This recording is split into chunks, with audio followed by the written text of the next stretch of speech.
नमस्कार दोस्तों, ये कहानी है बिहार के पटना ज़िले की, जहाँ पर एक रेलवे स्टेशन के प्लेटफ़ॉर्म नंबर 2 पर एक लड़का और एक लड़की खड़े थे। दोनों ही नाबालिग थे, दोनों की आपस में निगाह टकराती है, एक-दूसरे अनजान थे।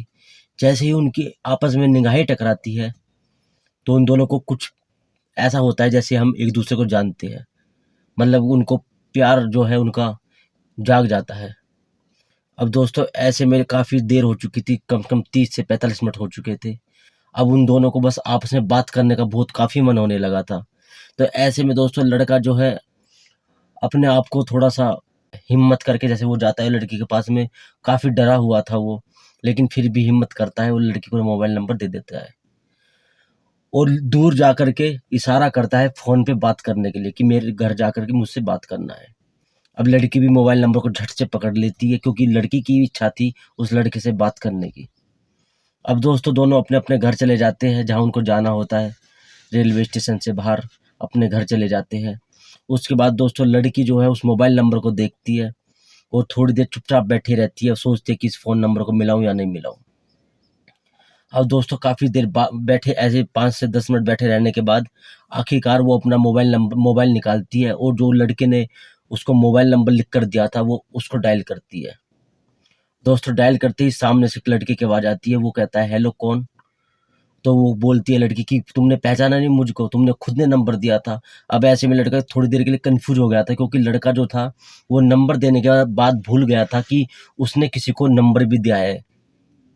तो दोस्तों उसको जब वो याद दिलाती है तो थोड़ी देर में कहता है हाँ, हाँ, ठीक है मुझे याद आ गया, सॉरी यार मैं भूल गया था।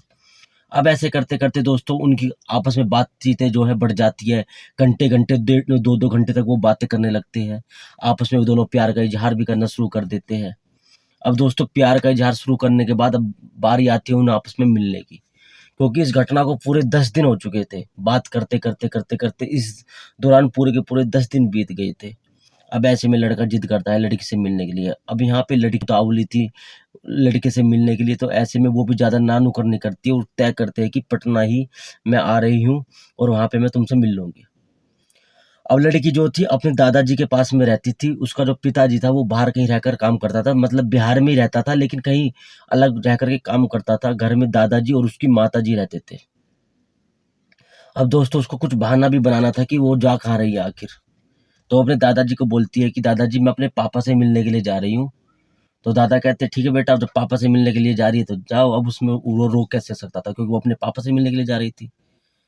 अब ऐसे में दोस्तों वो घर से निकल लेती है और पट सीधे पहुंच जाती है पटना। पटना में उसका जो बॉयफ्रेंड था वो उसको मिलता है। वहाँ पे वो उससे बात करती है तो एक दूसरे आपस में वे समा जाते हैं। अब तय होता है कि कहीं ऐसी जगह लेके चलते हैं जहाँ पे एकांत हो, कोई ना हो, आता जाता ना हो, कोई डिस्टरबेंस ना हो। तो दोस्तों काफ़ी खोजबीन करने के बाद क्योंकि ओयो वगैरह पे उनको रिस्क लेना नहीं था। जो होटल वगैरह होते हैं उनको रिस्क लेना नहीं था। दोनों नाबालिग थे, 18 साल से कम उम्र थी, नाबालिग थे, तो उनको कोई होटल वैसे भी देने वाला था नहीं। क्योंकि नाबालिग होने के चलते आधार कार्ड में उनकी डेट ऑफ बर्थ देखी जाती तो वो होटल वाले उनको कमरा देते नहीं। फिर लड़के को याद आता है कि एक मेरा दोस्त है वहीं पे रहकर वो पढ़ाई कर रहा है, पास में कहीं पढ़ाई कर रहा है, मैं उसके रूम पे चलता हूँ।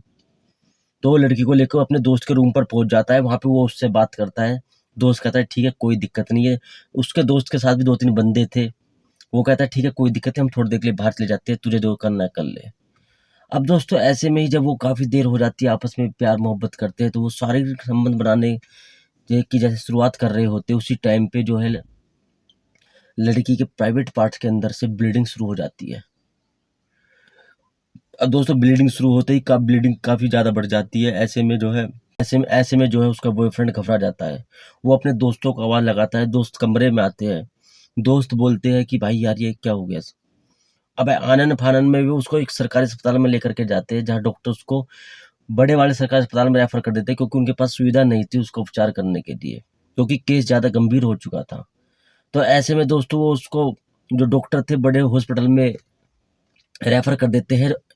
हॉस्पिटल की ही सरकारी एम्बुलेंस में उस लड़की को बैठा दिया जाता है, लेटा दिया जाता है और बड़े हॉस्पिटल में लेकर जाया जाता है, लेकिन तब तक बहुत ही ज़्यादा ब्लीडिंग हो जाने के कारण वहाँ के डॉक्टर उसको मृत घोषित कर देते। तो दोस्तों ये रियल घटना पे आधारित बता रहा हूँ मैं, बिहार के पटना की घटना है। नाबालिग बच्चे थे दोनों। अवेयरनेस के लिए, एजुकेशनल के लिए वीडियो है, ताकि हमारी जो आने वाली पीढ़ी है वो अनजाने में कई बार ऐसी दुर्घटनाएं कर देती है, फिर बाद में पछतावे के सिवा कुछ नहीं रहता है। इसलिए ये वीडियो मैं आपके लेकर आया हूँ, क्योंकि मैं सवेरे ही न्यूज में आज देख कर आया था इसको। तो दोस्तों वो उसको वहाँ पे रेफर कर देते हैं। तो रेफर करने के बाद जब डॉक्टर कहते हैं कि ये मृत हो चुकी है, डेड हो चुकी है, अब इसके अंदर कुछ भी नहीं है, तो ऐसे में दोस्तों उन लड़कों के हाथ पैर फूल जाते हैं। मौके वारदात पे पुलिस वाले आते हैं। लड़की के दादा को बुलाया जाता है। लड़की के दादा बोलता है कि ये अपने पापा के पास मिलने के लिए जाकर क्या कह कर आई थी।